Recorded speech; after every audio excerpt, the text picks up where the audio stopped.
네, 먼저 민간협력 사업에 대한 간단한 개요를 짚어드리고 2021년부터 적용되는 공모에 대한 주요 변경사항을 말씀드리도록 하겠습니다. 네, 여러분이 관심 갖고 이미 참여해 주신 민간협력사업, 즉 시민사회 협력 프로그램은 주제별 프로그램으로 구성이 되어 있습니다. 네, 사업을 이제 오늘부터 저희가 이제 설명회를 시작함으로써 기존에 이제 사전 컨설팅은 기존에도 쭉 시작을 해오고 있고요. 오늘까지 설명회 내일부터 제안서 접수이기 때문에 오늘까지 사전 컨설팅은 진행됩니다. 그리고 사업 제안서 접수를 2달간 받고 심사를 통해 후보 사업을 선정 후에 실행협의를 통해 사업이 확정이 됩니다. 약정 체결 이후에는 사업을 착수를 하시고 반기별로 추진 현황서, 회계 연도별 정산, 분담금 지급과 같은 사업 관리의 툴이 있습니다. 그리고 마지막으로는 사업이 단연간의 사업이 종료됨으로써 사업 약정 이행 결과서를 제출하시고 또한 사업에 대한 평가를 하면서 동사업은 종료가 됩니다. 네, 사회적 연대경제 프로그램은 조금 프로세스가 다소 상이합니다. 사회적 연대경제 프로그램은 2000년도 전에 사업을 발굴해서 공동기획조사에 대한 약정을 먼저 체결하시고 최종 심의를 받으시는 프로세스로 진행되고 있습니다. 그 이후의 프로세스는 일반 주제별 프로그램과 동일합니다. 그래서 간단히 말씀드리면 사회적 연대경제를 제외한 나머지 주제별 프로그램 일반의 경우에는 사업 선정을 사업 착수 전해 N-1년에 사업 선정을 하고 사업 착수는 다음 해에 착수된다고 보시면 됩니다. 사회적 연대경제는 1년 더 앞선 N-2년에 사업을 선정하여 그 N-1년에 착수 조사를 하시고 최종 심의를 받으신 후에 사업 착수를 하시게 됩니다. 네, 그럼 올해부터 적용되는 변경된 사항에 대한 설명드리기 전에 저희의 이제 공모 방향과 전략에 대한 내용을 소개드리도록 하겠습니다. 먼저 파트너 기관의 역량과 그리고 시민사회의 많은 축적된 분야별 전문성 등을 고려해서 주제별 공모 체계에 따라 성과 중심의 사업을 형성하고 또한 사업 주체 간의 협업을 적극적으로 권장합니다. 주제별 공모이기는 하지만 세부 사업 내용에 대해서는 자유롭게 제안이 가능하시고 또한 사업을 효율적으로 추진하시기 위한 컨소시엄 구성을 저희는 적극 권장합니다. 또한 금년에 저희가 현재도 진행하고 있는 코로나19에 대한 포스트 코비드-19 K-방역 그리고 정부에서 주요 정책으로 실시하고 있는 디지털 뉴딜, 그린 뉴딜을 실천하기 위해서 저희가 이러한 내용들을 이번 공모의 주요 방향으로 설정하였습니다. 이러한 방향을 반영해서 저희가 세부 주제별 미션과 주요 사업에 대한 목표를 수정하였고요. 곧 뒷슬라이드에서 설명드리도록 하겠습니다. 따라서 코이카와 저희 파트너 기관은 이런 상기 3대 주제에 대한 세부 사업을 염두하시고 제안서를 작성해 주시면 좋겠습니다. 네, 그럼 주요 개정 사항을 말씀드리도록 하겠습니다. 먼저 내년도 신규 사업을 위한 금년 공모부터 적용되는 주요 사항을 말씀드리도록 하겠습니다. 참여 자격에 있어서는 사회적 연대경제 프로그램에 한하여 비영리 사회적 경제조직이 참여가 가능합니다. 또한 앞서 김은섭 실장님께서 말씀 주신 것과 같이 금년부터 장애 당사자 기관과 지방 소재 파트너 기관은 매칭 비율이 한시적으로 9대1로 조정됩니다. 또한 세부 주제를 다분야를 인권, 민주주의, 평화, 기후변화의 4P, 즉 코이카 비전을 차용하여 설정하였고 또한 K방역, 디지털 뉴딜, 그린 뉴딜을 반영한 세부 주제에 대한 목표를 변경하였습니다. 또한 보건 분야의 지정 주제로 포스트 코비드 19이라는 지정 주제를 신설하여 제안서를 접수받고 있습니다. 제출 서류에 있어서는 사전조사 결과보고서가 필수였으나 사전조사 결과보고서는 현재 코로나19로 인해 현지조사가 어려운 만큼 문헌조사 결과를 바탕으로 제출이 가능합니다. 또한 10억 이상의 사업의 경우에는 기존의 목표치를 필수로 제출하는 조건을 한시적으로 완화하였습니다. 또한 사업 선정에 있어서는 지방 소재 파트너 기관의 서면 심사는 저희 코이카 부산사무소와 5개 지역 국제개발협력센터에서 서면 심사까지 진행됩니다. 또한 서면 심사 통과 기준은 기존의 평균 점수 70점에서 80점으로 상향 조정하였습니다. 또한 심사 기준은 저희가 정량 서면 심사를 정성 90, 정량 10으로 변경하였고 면접 심사는 정성 평가 100으로 진행할 예정입니다. 또한 사회적 연대 경제에 대해서는 프로그램 고도화를 위한 프로그램 전반을 개선하였습니다.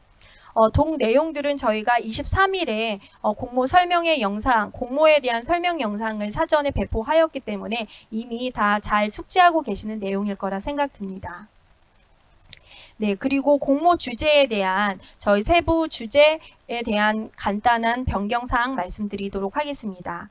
고등교육 분야에서는 기존의 세부 목표인 내용과 함께 포스트 코로나 시대를 맞이해서 디지털 인프라 구축, 온라인 강의 구축, 또한 그런 것들을 기반을 강화하는 것들을 저희가 추가적으로 세부 목표에 추가하였습니다. 또한 이런 것들을 통해서 국내와 개도국의 디지털 일자리를 창출하는 것에 기여하는 것을 목표로 추가하였습니다.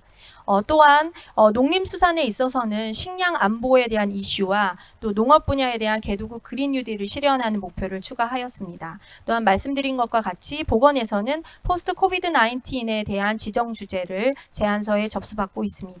또한 기존의 다분야로 명명하였던 인권, 민주주의, 평화, 기후변화를 4P라는 기관의 비전으로 차용하여 저희가 기후변화 대응 및 그린 뉴딜 실현이라는 세부 목표를 추가하였습니다.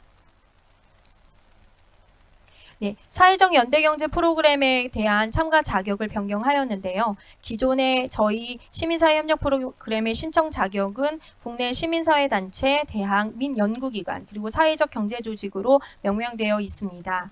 사회적 경제조직의 경우에는 비영리 사회적 기업의 경우는 일반 주제별 프로그램에 단독으로 참여가 가능합니다. 영리 사회적 기업에 대한 영리 사회적 기업은 일반 주제별 프로그램에 단독으로는 참여가 불가하지만 사회적 연대경제 분야에 대한 사업에는 지원이 가능합니다. 협동조합 또한 마찬가지로 보시면 됩니다. 네, 그리고 말씀드린 장애 당사자 기관과 지방 소재 파트너 기관에 대한 코로나19 상황을 고려하여 한시적으로 매칭 비율을 9대1로 완화하였습니다. 지역 소재 파트너 기관의 구분과 장애 당사자 기준은 이미 공모 설명회 영상에 설명이 되었기 때문에 지나가도록 하겠습니다. 네, 또한 사업 심사 기준에서 저희가 서면 심사 심사위원 평점 80점 이상인 경우에 서면 심사 통과로 보고 있고요. 면접 심사 또한 최종 약정 협의 대상자로 선정되기 위해서는 평균 80점 이상의 점수를 획득하셔야 합니다.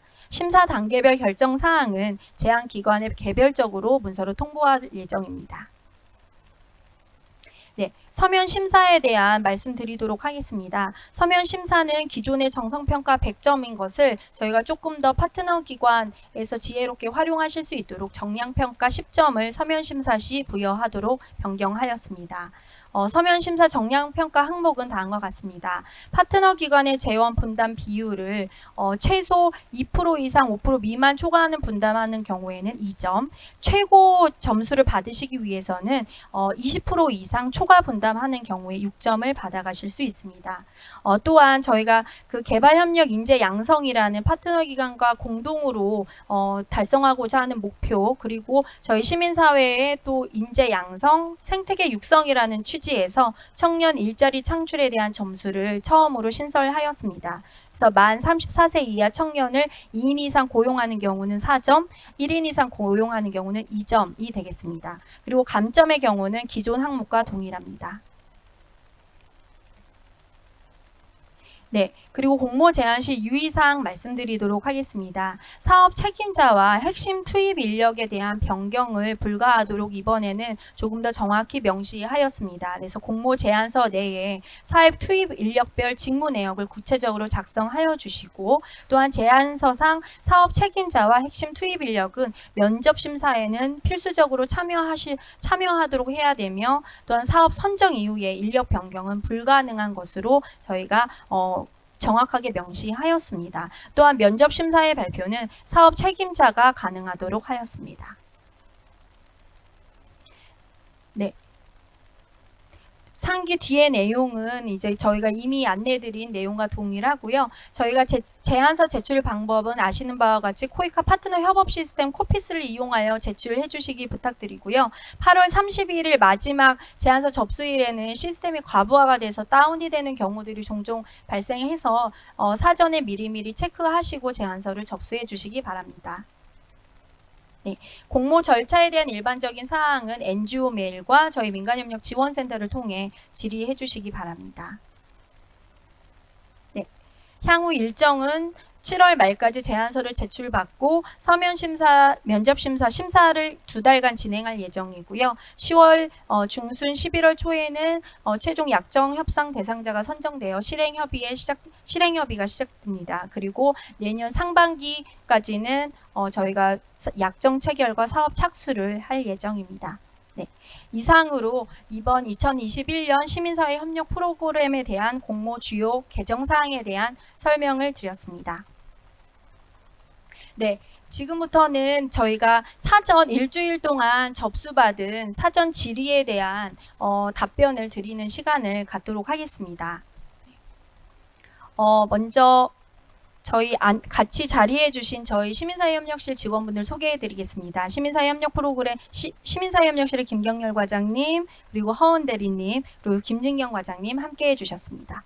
네, 먼저 저희가 질의받은 내용에 대해서 질의 내용에 대해서 좀 정리를 해봤죠. 그래서 분야별로 이제 질문에 대한 내용들을 저희가 조금 이제 분류를 해서 설명을 드리는 것이 좀 더 명확할 것 같은데요.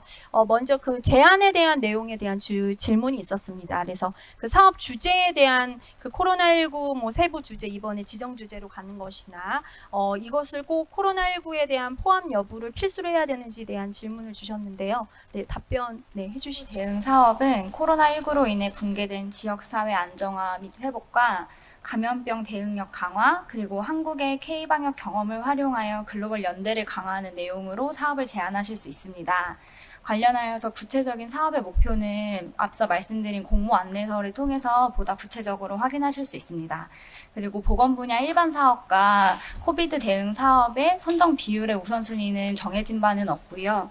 실제 사업의 점수에 따라서, 심사 점수에 따라서 점수가 높은 순서대로 사업을 선정할 예정입니다.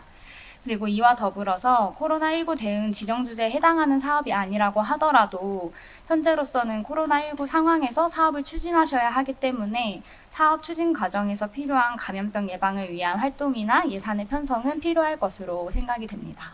네네. 저희가 조금 더 크게 말씀드려야 시청하시는 분들이 잘 들린다고 하거든요. 네네. 그래서 마이크를 조금 가까이, 네네. 좀 하이톤으로 복식호흡 하시고, 네.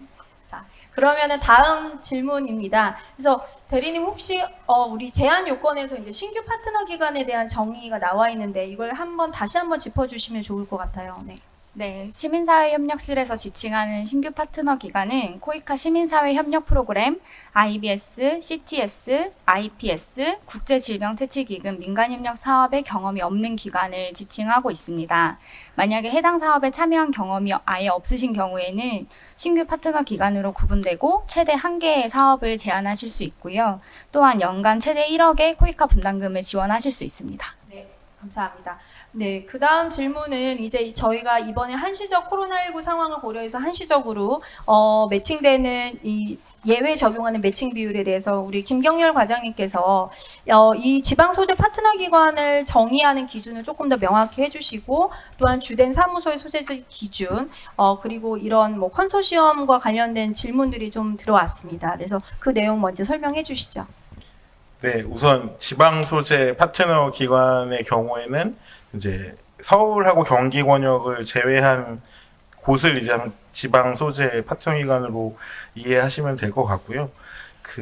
저희 뭐 비영리 민간 단체 등록증이라든지 비영리 법인 허가증에 이제 주소지가 기재되어 있게 되는데요. 최신 이제 허가증이나 등록증 상의 주소지가 이제 서울 경기 권역이냐 아니면 그 외 지역이냐에 따라 이제 지방 소재 기관을 정할 수 있을 것 같습니다. 그리고 장애 당사자 기관과 관련해서는 저희가 사전에 이제 장애 단체들과 좀 자문을 얻었고요. 협의를 했고, 관련해서는 저희 공모 안내서에 좀 상세하게 기재해 놓은 사항이 있습니다. 그 내용을 좀 숙지하시고, 실제 제안서를 제출할 당시 본인 기관이 이제 장애 당사자 기관으로 지원하겠다 하시는 경우에는 그 요건에 맞는 증빙을 함께 이제 제출하셔야 한다는 점을 좀 숙지하시고 관련 자료도 좀 준비해 주시면 좋을 것 같습니다. 네네. 네. 그래야 저희가 이제 또 확인하는 작업을 또 할 수 있으니까요. 또 관련해서 본인이 이제 해당되는 기관이라고 하시면 저희 쪽으로 연락 주셔서 따로 또 저희가 가이드를 또 드릴 수 있을 것 같습니다. 다음은 김경열 과장님, 저희가 파트너 재원 중에 이제 비현금성 재원의 인정 범위 저희가 기존에도 인정을 해왔는데요. 요것도 한 번 더 짚어주시죠. 네. 그 파트너 기관이 분담하는 금액을 이제 100%로 봤을 때 그 100%의 50%만 인건비를 받으시는 인력의 참여 투입으로 이제 그 재원 분담이 가능하시고요. 그 나머지 50%의 경우는 현금으로 파트너 기관 이제 사업비 전용 계좌에 입금을 하신 후에 사업비를 집행하셔야 됩니다. 뭐 선물이 가능하냐 내지는 이제 사업 수행에 필요한 이제 시설이나 뭐 장소의 임차료 등이 이제 현물로서 인정되느냐 이제 질문들을 많이 주셨는데요. 그거의 인정 범위를 확대하는 거는 저희가 향후 과제로 좀 계속 파트너 기관과 논의는 하고 있는데 근본 공모까지는 그러니까 인건비만 50%까지 인정된다는 점을 좀 양지해 주시면 좋을 것 같습니다. 네. 그러면 이제 다음 질문으로 가보겠습니다. 저희가 이제 이번에 그 사업 수행 체계, 운영 체계에 대한 걸 좀 더 명확하게 저희가 이제 정리를 했는데요. 허은 대리님, 저희가 핵심 투입 인력에 대한 지정에 대한 질문이 많이 있으셨어요. 네. 요거 한번 명확하게 또 답변해 주시죠. 네. 우선 사업 책임자 이외에 핵심 투입 인력 지정을 도입을 하게 된 배경은 사업이 선정된 이후에 사업을 실행 협의하는 과정이나 사업의 착수 과정에서 핵심적으로 참여하셨던 인력들이 변경이 되시면서 약정 체결이 지연이 되거나 실제 사업 착수가 어려운 사례들이 다수 발생이 되었습니다. 그래서 이를 개선하기 위해서 당초에 파트너 기관과 코이카가 협의하고 기획한 그 당초의 목적에 맞춰서 사업이 원활하게 진행이 될 수 있도록 이 부분을 새로 도입하게 되었는데요. 이거를 지정하실 때 조금 도움이 되실 수 있도록 사업 책임자와 핵심 투입 인력에 대한 정의를 말씀을 드리면 사업 책임자는 사업 전체를 총괄하는 직무를 수행하고 사업 수행 전반을 관리하고 발생되는 사항에 대해 책임을 지는 인력을 지칭한다고 생각하시면 되겠습니다.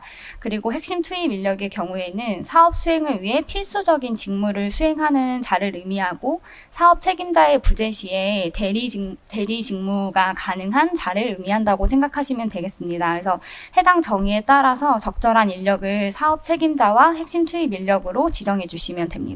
네네네. 감사합니다. 지금 이제 저희가 답변하는 중간에도 답변 내용에 대한 질문을 또 실시간으로 우리 파트너 기관이 또 활발하게 또 접수해주고 계세요. 그래서 저희가 또 지금 실시간 모니터링 하고 있어서 또 답변 계속 실시간으로 올려주시면 좋겠습니다. 네, 그 다음 이제 제안서 작성에 대한 부분인데요. 허은 대리님, 요 사전조사 결과 보고서도 저희가 이제 조금 뭐 완화를 좀 하였고, 또한 이제 제안서 작성 양식에 대한 질문도 있었고요. 또한 성과 지표 설정에 대한 질문도 있었습니다. 요거 한꺼번에 또 답변해 주시면 어떨까요? 네. 제안서를 작성하실 때에는 우선 신규 사업과 기존 사업의 여부에 상관없이 사전조사 결과 보고서는 저희가 배포해드린 양식에 따라서 필수적으로 제출을 해주셔야 됩니다. 다만 지속 사업의 경우에는 기존에 저희 쪽으로 제출하셨던 뭐 사업 이행 결과 보고서라든지 반기 보고서 상의 내용들을 활용하셔서 작성하실 수 있으실 것 같고요.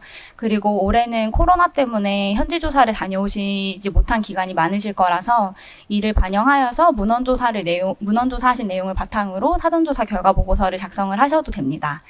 근데 이것과 관련해서 이제 현지 지역 조사를 다녀오신 경우에 가산점을 주냐라는 질문이 많이 있으셨는데 별도의 가산점은 부여하고 있지 않습니다. 다만 사업을 심사하는 과정에서 이 사업이 실제적으로 실현이 가능한지 그리고 얼마나 이제 완성도 있게 기획이 되었는지는 심사에 반영이 될 수 있을 것 같습니다.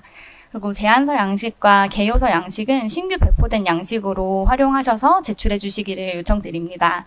그리고 제안서의 분량이 아무래도 이제 뭐 첨부문서나 이런 것들 때문에 더 길게 사용하시고 싶으시겠지만 20에서 25페이지로 저희가 제안을 하고 있기 때문에 해당 제안 페이지 수에 맞춰서 제출해 주시면 감사하겠습니다.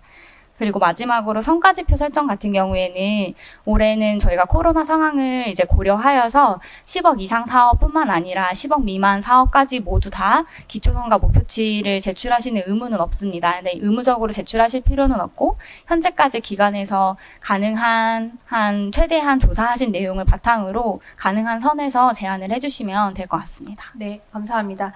다음 질문으로 넘어가겠습니다. 이제 심사에 대한 굉장히 중요한 이슈죠. 심사에 대한 부분인데요. 그 심사 절차에서 이제 위원회 이제 제척과 기피 제도에 대해서도 이제 문의 주셨고, 또 이번 이제 저희가 처음으로 도입하는 부산사무소와 이제 국제개발협력센터를 활용하는 방법, 그 내용도 질문을 주셨어요. 그리고 이제 가장 어떻게 보면은 실질적으로 좀 준비하셔야 되는 사항이 면접심사에 사업 책임자가 필수적으로 또 참여를 해야 되는지, 혹시 이제 국외 체류 중인 경우에는 어떻게 해야 되는지에 대한 질문이 실시간에도 지금 좀 있고 사전에 주셨습니다.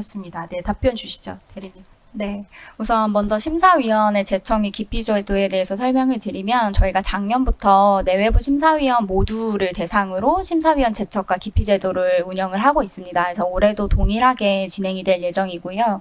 그리고 이제 서면 심사에서 참여하시는 부산사무소와 그 지역 국제개발협력센터도 동일하게 제도에 적용이 되게 됩니다. 그래서 모든 참여하시는 심사위원분들은 이 제청과 기피 제도를 동일하게 적용된다는 점 참고해 주시면 될 것 같고, 그리고 면접 심사의 경우에는 앞서 말씀드렸던 사업 책임자와 핵심 투입 인력 지정과 조금 연결되는 부분인데, 사업 책임자분이 필수적으로 면접 심사에 참석을 해 주셔야 됩니다. 그래서 이 면접 심사에서 2분에서 3분 정도 PT 발표는 아니지만 간략한 사업에 대한 소개를 하시는 시간이 있으실 텐데, 그 시간 동안에 사업 설명을 하실 수 있는 분은 사업 책임자로 한정하고 있습니다. 따라서 모든 사업에는 사업 책임자로 지정된 인력이 필수로 참석해 주셔야 되고요. 사업 책임자가 국외 체류 중인 경우에도 이 조건은 동일합니다. 그래서 필수 참석을 하셔야 되는 요건은 동일하되, 저희가 사업 책임자를 외국인으로 지정한다고 하시더라도 저희 사업 자체가 어쨌든 국내 NGO를 대상으로 지원을 하는 사업이기 때문에 모든 심사 과정은 한국어로 진행이 되므로 이런 부분들은 고려하셔서 파트너 기관 자체적으로 사업 책임자를 지정해 주시면 되겠습니다. 네네. 아마 이런 내용은 저희가 코이카 다른 이제 파트너십 사업에서도 동일하게 적용되는 기준을 저희가 이제 이번에 좀 명확화한 내용이라는 점 말씀을 드리면 좋을 것 같고요. 그리고 이번에 이제 처음으로 그 변경되는 이 면접 심사의 정량을 서면 심사에서 옮기는 부분에 대해서도 질문이 많이 주셨어요. 그래서 정량 평가 항목에 대한 그 파트너 재원 초과 분담에 대한 부분, 그리고 이제 청년 채용에 대한 부분에 대해서 한번 또 명확하게 짚어주시면 좋을 것 같습니다. 네. 저희가 올해 서면 심사의 정량평가 10점을 파트너 재원 초과 분담과 청년 채용으로 두고 있는데요. 파트너 재원 초과 분담은 앞에 그 말씀 주셨던 심사표를 보시는 게 좀 더 명확하실 것 같은데, 여기서 유의하실 점 한 가지를 말씀드리면, 파트너 재원금의 비율을 따지는 것이 아니라, 그러니까 파트너 재원 전체 대비 초과 비율을 따지는 것이 아니라 총 사업비 대비 파트너 재원의 의무 분담 비율을 초과하는 재원의 초과 비율을 따지는 것이기 때문에 이 비율을 산정하실 때 조금 유의하실 필요가 있습니다. 두 번째로 그 정량평가 항목의 청년 일자리 창출에 대한 항목의 경우에는 코이카가 공공기관으로서 이제 국가정책에 기여하는 국고의 집행을 하기 위해서 올해부터 도입을 하게 되었습니다. 특히나 개발협력 인재 양성은 앞에서 과장님께서 말씀해 주신 바와 같이 코이카와 파트너 기관의 모두의 노력이 요구되는 부분인데요. 선정사업의 사업 관리 측면에서 이 부분을 바라보지 마시고 개발협력 이 진영에서의 인재 양성 측면에서 이 제도를 바라봐 주시면 네, 감사하겠습니다. 그래서 2021년도 공모에서는 약정 체결 시점까지 채용하신 인력을 청년 채용 일자리 실적으로 인정하고자 합니다. 그래서 약정 체결 시점 전까지면 지금 현재에도 좀 시간이 조금 있으니까요. 준비하실 수 있을 거라고 생각하고 또한 뭐 청년 채용에 대해서 이제 시작이니까요. 너무 부담 갖지 않으셨으면 하는 바람이 저희가 또 있죠. 네. 그리고 이제 사업 관리에 대한 부분이 이제 김경렬 과장님께서 또 설명해 주셔야 될 것 같은데요. 저희가 전년도 정산 검토 결과에 대한 불인정 비율이 15% 이제 미만에 대한 요건이 있고 또한 이제 이 사업 계획 변경에 대한 부분이 또 질문을 주셨어요. 이 부분 한번 또 답변 주시죠. 네, 그 연차별로 이제 사업비 지급 요건을 저희가 정의해 두었는데 1차 년도의 경우에는 착수 단계에서 이제 약정이 체결되고 이행보증 증권만 이제 제출하시면 그 1차 분담금을 지급을 해드리는데 2차 년도부터는 회계 연도 연간 정산을 하고 불인정 비율이 15% 이상인 경우에는 이제 지급을 별도로 하지 않는데 이제 주의를 부과하는 전제로 이제 2차 년도 1차 분담금을 지급해드리는 걸 이제 규정화해놨습니다. 그때 이제 불인정 비율이 코이카 분담금에 대한 불인정 비율만 포함하느냐라는 질문을 주셨는데요. 해당 회계연도에 이제 정산 결과 불인정 비율 15%를 의미하는 거고요. 만약에 이제 뭐 사업비가 미집행된 경우, 뭐 다른 뭐 사업비를 좀 아끼거나 뭐 이제 불강력전 사유로 사업이 집행되지 않아서 미집행된 경우에 미집행은 불인정 비율에 포함되지 않기 때문에 그거는 오해 없으시길 바라고요. 사업계획 변경을 이제 저희가 사무소나 이제 본부에 협의하도록 요청을 드리고 있는데 사업계획 변경의 범위가 뭐냐 이렇게 질문을 주셨어요. 근데 이제 저희가 정의 내리기로는 산출물과 성과 목표 그리고 투입 인력이 변경될 경우에는 반드시 사업계획 변경에 해당되기 때문에 사전 승인을 받도록 하는데 투입 인력 중에 이제 그 허원 대리님이 말씀해 주신 것처럼 사업 책임자와 핵심 인력의 변경 같은 경우에는 사전 승인 대상이고요. 이제 일반 이제 참여 인력 같은 경우에는 통보로 처리하실 수 있습니다. 그리고 실제로 산출물 지표나 뭐 성과 목표를 변경하진 않지만 액티비티의 내용이 변경되거나 뭐 횟수나 이런 것들이 변경되는 경우에 반드시 코이카랑 협의하시는 것이 좋을 것 같습니다. 그래서 이제 사업의 고유성을 지키기 위해서 인력을 이제 중요한 인력들을 저희가 조금 변경하는 거에 있어서는 저희가 좀 더 제도를 마련하고 그 이후에는 우리 파트너 기관에게 자율성을 부여하는 이런 방향으로 간다고 가장 보면 네. 되시겠죠. 네. 그 다음에 이제 저희가 이 사업 결과물의 이제 2항 종료 시점에서 저희 종료 연차 상반기 보고 시까지 이항 계획을 이제 마련하고 또한 약정 이행 결과 보고서 제출에 이 승인된 이항 계획서를 또 제출하는 것 이런 것들이 이번에 좀 더 명확하게 이제 제공 안내가 되었는데요. 네. 이 부분도 한번 답변 주시죠. 네. 네, 요 사항은 실질적으로 19년도 규정 개정 사항에 좀 구체화됐다가 이제 이항에 관한 양식도 이제 별도로 마련을 해서 좀 구체한 사항인데요.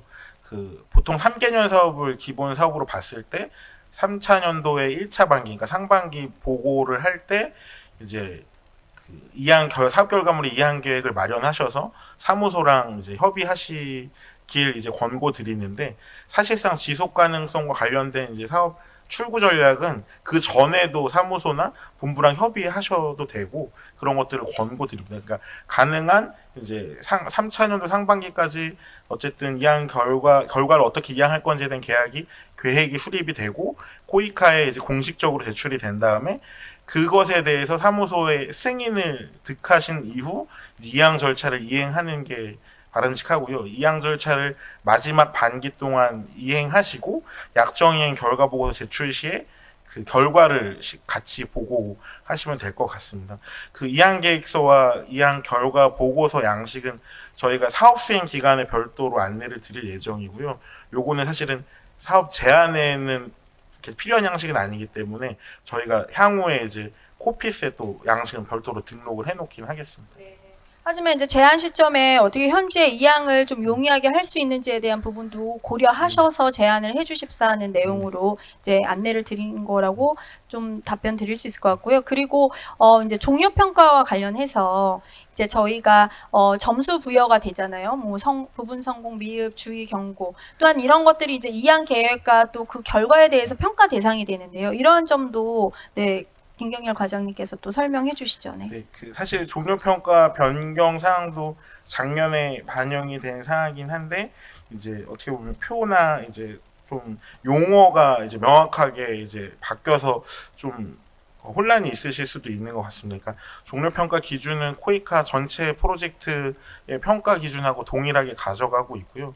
그런 측면에서 100점 만점 기준이 이제 평균 이제 각 항목별 평균을 합산해서 14점 이상은 이제 매우 성공적이라는 표현으로 이제 평가 등급을 가지고 가고, 이제 저희가 이제 60점 미만으로 평가했던 것은 이제 미흡, 그다음에 70점 미만으로 평가했던 것은 부분 성공적으로 이제 매핑을 해서 이제 용어를 변경한 것이고요.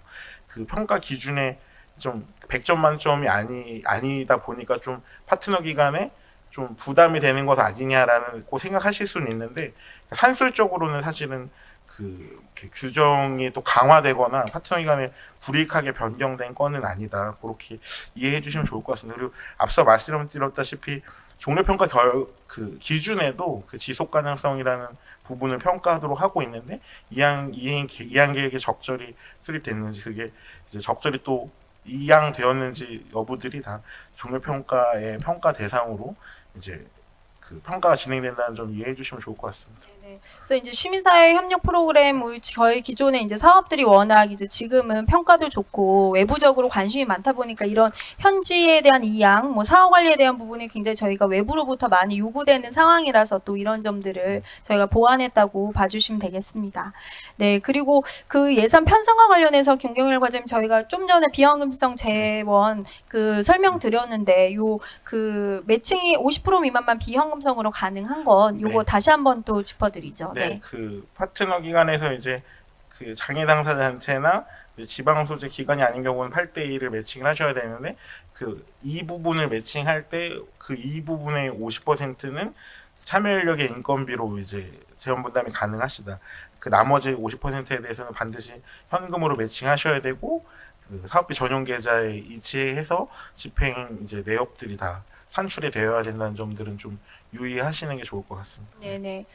감사합니다. 그리고 이제 그 예산 편성에 있어서 이제 착수조사 비용이 저희 예산에 편성이 가능한지, 또한 그 파견 인력을 활용할 때 전체 사업비에 이제 40% 인건비 활용이 가능한지에 네. 대한 여부도 네, 안내해 주시죠. 그 사전 조사가 사실은 실질적으로 이루어지지 않았기 때문에 착수 이후에 그 착수 조사를 그 계획하시는 파트너 기관이 많을 거로 예상이 되고요.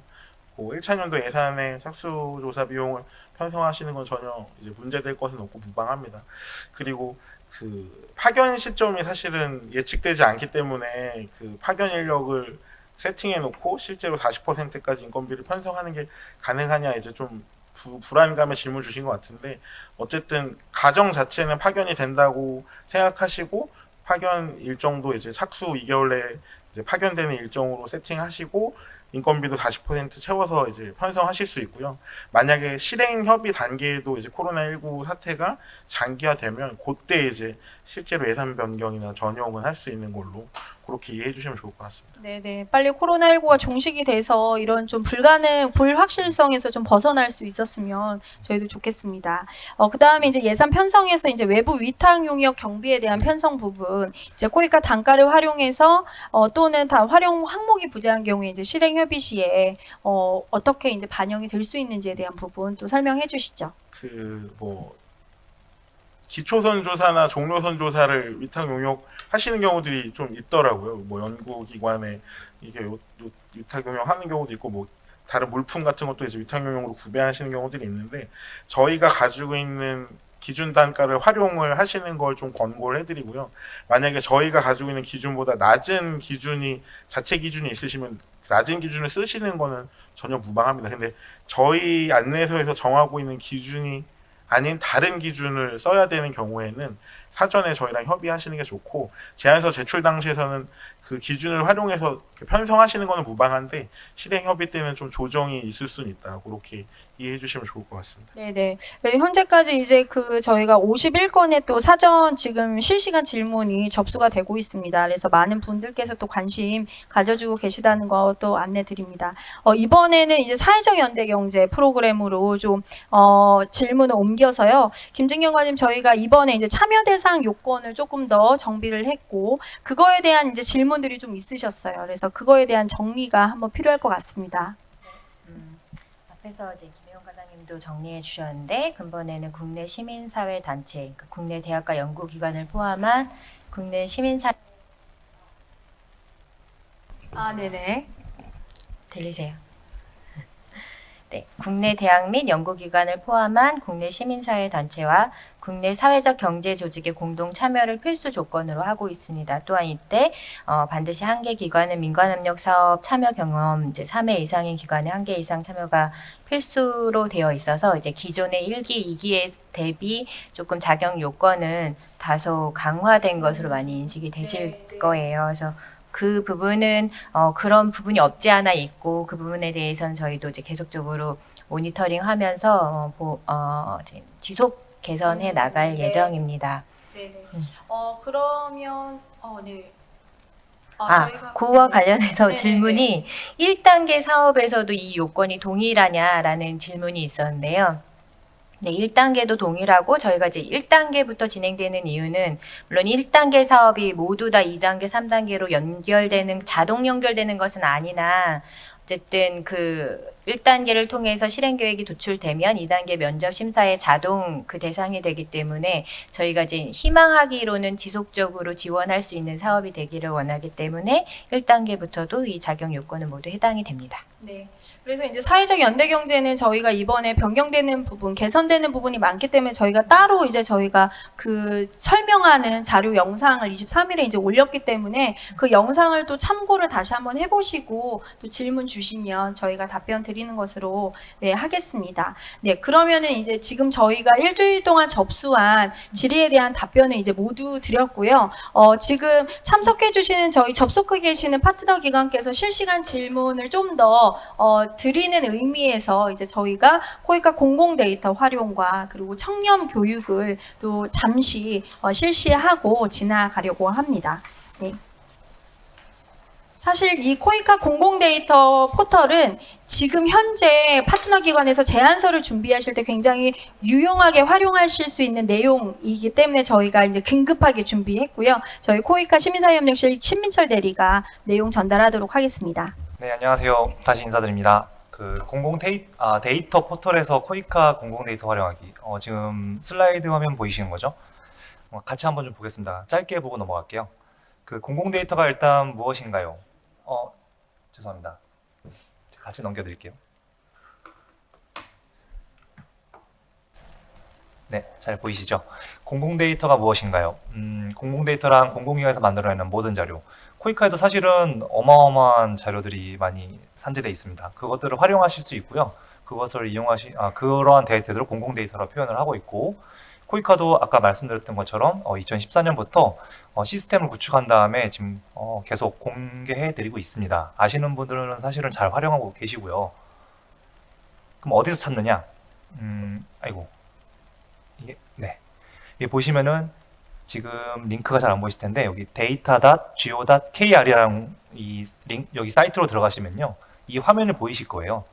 여기가 이제 공공기관에서 만들어낸 모든 데이터들을 다 찾으실 수 있는데 거기서 코이카 지원 실적 이 빨간색 칸에 있는 것처럼 쓰시면은 검색이 가능하십니다. 그리고 여기다 또 코이카 보고서라고 치시면 사업 자료와 더 관련된 다양한 자료들을 보실 수 있고요. 더불어 이제 논문 자료나 이런 것도 필요하신 분들도 있고 또는 국제개발 디벨롭먼트 커뮤니티에 동향이 궁금하시다. 그럼 그런 자료도 여기서 또 보실 수 있습니다.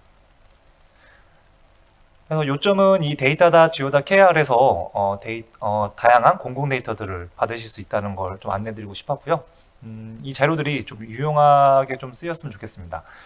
관련된 질문은 저희 또 전문 전담팀이 있습니다. 여기 아래에 보시면은 지식 데이터 팀. 이곳에 연락을 주시면은 더 자세한 안내도 받으실 수 있습니다. 네, 감사합니다, 대리님. 네, 그러면 이어서 저희 시민사회협력실 김경렬 과장님께서 저희 이제 파트너 기관과의 어떤 사업에 있어서의 책무성과 또 청렴성을 위한 책무성 강화에 대한 내용을 잠시 전달해 주시겠습니다. 네, 자꾸 인사드려서 반갑습니다. 시민사회협력실 김경렬입니다. 사실은 저희 프로그램에 이제 진입하시려는 단체 입장에서는 좀 생소하실 수도 있는데요. 사업을 제안하는 단계부터 좀 고려해 주십사 하는 차원에서 안내드린다는 좀 이해해 주시면 좋을 것 같습니다. 그 시민사회협력 프로그램은 국가재정이 들어가는 이제 프로그램이다 보니까 파트너들과 협업하는 사업임에도 불구하고 책무성이나 투명성이 좀 상당히 요구되는 이제 사업입니다. 그런 좀 그 배경은 좀 그렇게 생략을 좀 하고요. 그 실제로 사업을 수행하는 단계는 아니기 때문에 뭐 좀 부정행위 사례를 제가 구체적으로 언급하는 건 적절하지 않을 것 같고 교육 자료를 좀 살펴보시면 좋을 것 같습니다. 그 실제로 사업을 수행하는 과정 아니면 이제 공모를 제안하는 단계에서도 저희랑 협업을 계속 하시게 될 텐데요. 그 파트너 기관이 뭐 저희랑 업무를 하는 과정에 저희한테 느껴지는 뭐 갑질이라든지 부당한 뭐 좀 대우라든지 이런 게 있으면 코이카 감사실을 통해서 직접 이제 좀 그런 내용들을 좀 신고하실 수도 있고요. 파트너 기관과 저희가 약정으로 이제 좀 파트너십을 체결해서 사업을 수행하는 과정에는 파트너 기관 뭐 상급자라든지 책임자들이 실제로 활동가들이나 수행 인력들한테 좀 갑질을 행사하거나 좀 인권 침해를 하는 경우에 이제 저희 쪽에 좀 도움을 요청하실 수도 있습니다. 그런 사항들을 좀 염두에 주시고 우리 활동가들 그리고 실제로 사업을 책임지는 기관장이나 이제 책임자 분들도 그런 사항들은 좀 염두해 주시고 좀 제안도 해 주시고 사업 기획도 해 주시면 좋을 것 같습니다. 그 부패행위 신고와 관련해서는 꼭 코이카로만 이제 신고를 하시는 체전이 있는 것은 아니고요. 국민권익위원회 이제 부패 방지 이제 신고 채널이 있습니다. 그런 것들을 통해서 직접 신고도 가능하시고 이제 변호사가 대리해서 이제 신고하시는 제도들도 이제 있으니까요. 문제가 있는 경우에는 혼자만 좀 앓고 괴로움에 빠지시지 마시고 코이카에 도움을 요청하시거나 국민권익위원회에 도움을 요청하시면 좋을 것 같습니다. 그리고 저희 사업을 수행하시는 과정 중에는 그 회계법인이나 제가 회계 담당을 하고 있기 때문에 저희 직원들이 함께 찾아가서 이제 필요한 사항을 안내하고 교육드리는 이제 컨설팅도 제공을 하고 있습니다. 그래서 만약에 신규로 이제 우리 프로그램에 진입하시는 경우에 정산이나 이제 사업비 집행에 좀 어려움이 있으신 경우에는 좀 개별적으로 요청을 하시면 저희가 관련된 서비스도 제공을 하고 있다. 이런 것들을 좀 참고하시고 적극적으로 요청하시면 좋을 것 같습니다. 이상으로 뭐 청렴 교육과 저희가 제공하는 회계 컨설팅 내용을 좀 안내를 마무리하도록 하겠습니다.